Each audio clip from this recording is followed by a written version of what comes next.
Respect and maintaining positive relationships with those people that are going to be a part of your college admissions process is an important thing.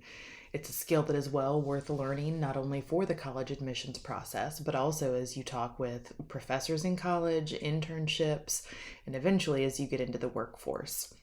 There might be times where you're not always going to get along with someone, and we still have to figure out how to make sure that we can show respect.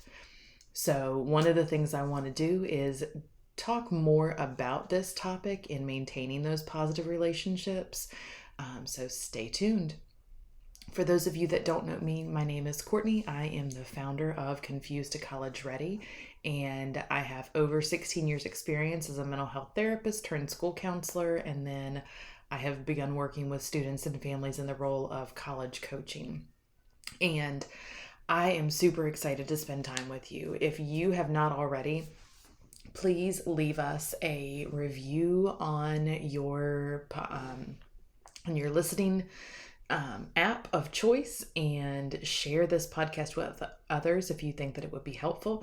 This is the final week for the Confused to College Ready beta launch Facebook group.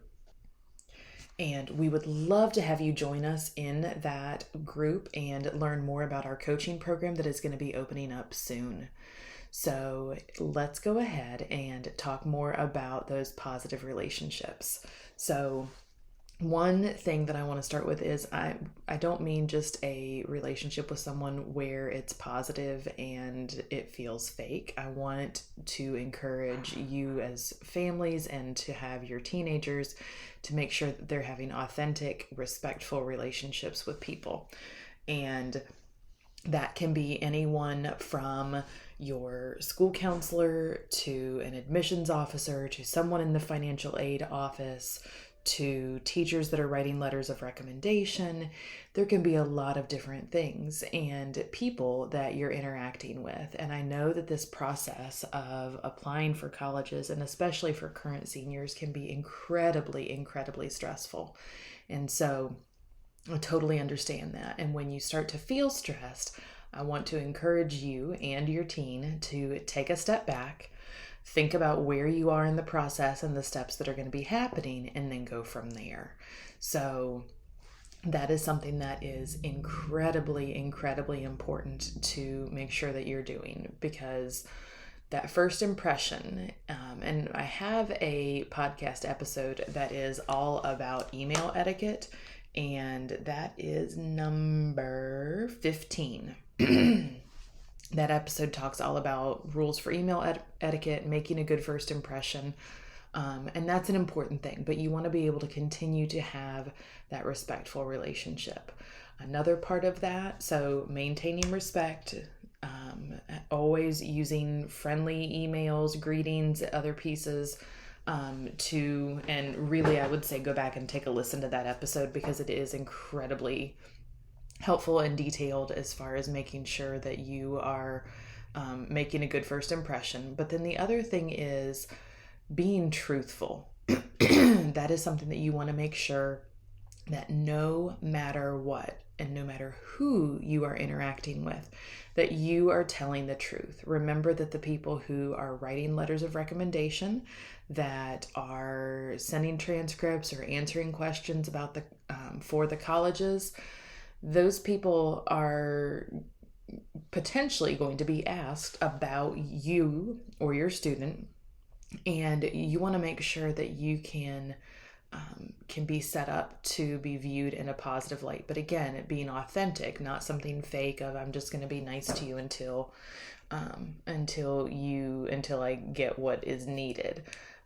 And I certainly don't think that the people who are listening to that would be inauthentic or would be trying to be disrespectful by any means. But I have had times where students or families that I've worked with maybe haven't always been as respectful, or maybe haven't always told the truth about certain situations, or students that had cheated before in class. And then as a school counselor, I'm required to say, have there been any kind of disciplinary issues, or do we have any reason to question if the student is being honest and truthful? And so we're obligated to report those things. So a couple different things that this goes back to. This one's a little bit of a side tangent, but if the college is asking about any kind of disciplinary measures, it is much better for them to hear from the student or the teenager about an issue that has come up rather than hearing about it from the school. So if your student has had discipline issues in school, then I would certainly make sure that you find out from the school what they're going to report to the college, so that it isn't something that they're hearing only from the school about it for the first time. So we want to make sure that we are being respectful with emails, following those email etiquette rules. We want to make sure that we're being respectful, that we're telling the truth, and really just maintaining positive relationships. When you're requesting letters of recommendation, using a letter to tell someone, here's why I think that you would be a wonderful person to write a recommendation for me. And then follow up with a handwritten thank you note, not just an email, but a handwritten thank you note. You don't have to go out and buy anything. Sometimes I'll see people asking about what kind of gifts or anything like that. Of course, that's always appreciated if that's something that is an option, but that's not something that you have to do. A note, just that's handwritten, thank you so much for investing your time in me as a student, and then also in reference to this particular letter of recommendation that you wrote for me. It means the world to me. I am so thankful for the interactions that we've had together. Sincerely, and then your student name, or whatever it is that they want to say. But that is another piece that can help to maintain those positive relationships. And hopefully those things are in place already as your student is asking their recommender. And it's something where they will be able to easily continue having those positive relationships. When we talk about admissions officers or the financial aid office, remember that all of those people talk. So whether it is a person who is answering the phone as the receptionist, or and then passing the message on to other people, whether it is an admissions officer or it is someone who is a higher up in a particular field, whether it be someone who is working in a specific office or department, and from the dean all the way through professors, associate professors, graduate students, whoever you're interacting with, you really just want to make sure that you've put your best foot forward, that you're showing respect, that you are asking good questions. And we've got several different episodes about that as well. Episode 18 has information about questions to ask college admissions counselors. And episode 17 talks about visiting college campuses and making the most of your time. So those are also some great episodes to listen to for information about interacting with different people at the college. But again, going back to that positive relationship is putting your best foot forward, being able to have positive conversations, and remembering that everyone from whether it could even be a janitor in a school, that they sometimes have a lot of contacts, they see a lot of things, and they often can be very valued, especially in a school setting, that they know what's going on and are able to weigh in on different things. But you just always want to make sure that you have those positive relationships. Now, if something happens where you aren't getting along with someone, and that happens, right? That is a part of life. That is something that happens regularly, where we have conflict. That is human nature, that the conflict is going to come up and you have to be able to address it. I have had situations in my own work where maybe I wasn't getting along with someone, or they weren't getting along with me, and it ended up being a misunderstanding, but we had to have a conversation about it to be able to address the issue and be able to move past it. That is not an easy thing to do. It can be really uncomfortable to talk about conflict, to talk about the problems.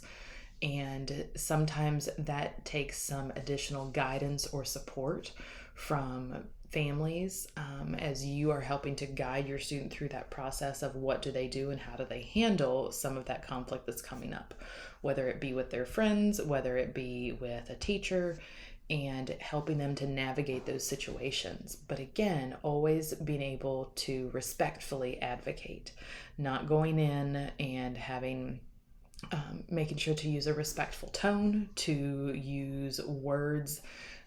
We call them I feel statements. So, let's say that there is a situation with a teacher where there was a misunderstanding. And so saying, I felt frustrated in class when I felt like you weren't listening to me because I wasn't able to get my point across and I didn't feel like you understood what I was saying. Or if there's an argument at home and maybe it is you modeling for your teenager, I feel very frustrated when you use a negative tone with me because it feels like you're not showing me respect.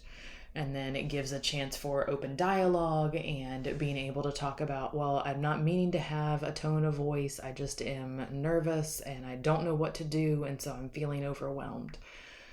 That open dialogue can help. Again, this is something that can help in high school. This is something that can help with family relationships. This is something that can help in college with professors, with roommates for sure. There is bound to be, when you live with someone closely, there's bound to be conflict. And then even into the job force, being able to have conversations. And sometimes it's just saying, hey, I felt like you gave me a funny look. Is everything okay? And the person might say, oh my gosh, I don't know what you're talking about. I didn't mean to. That wasn't what I was trying to do at all. And you're able to move on. Or if there is something that's going on, you're able to have the conversation, be able to talk through whatever the issue is, and then be able to move on in a positive manner. So those are some of the key components to having those positive relationships and maintaining those positive relationships. We want to make sure that we are looking at making a good first impression, that we're being truthful and honest, being able to talk through things, and advocating for yourself in a respectful manner. So I hope this has been helpful. If it has, please feel free to share the episode with others. Please leave us a review. We would love to hear from you about any other questions or issues that you would want to hear and be addressed. And then also you will have the opportunity to join. This is the last week, but we are opening the doors to our coaching program where you can have regular communication with me. There are going to be different course material, different modules and things that you can learn about each step of the college application process, as well as coaching with me. And so I'm super, super excited for that. And those that join us as our founding members during this time of the doors being open. If you're listening to this live, this episode is going live on August 24th. And so it'll be open for about a week. If you are listening to this, we would love to have you join us. And you can find the group. It's in Facebook. The name of the group is Confused to College Ready Beta Launch. I hope to hear from you soon. Take care.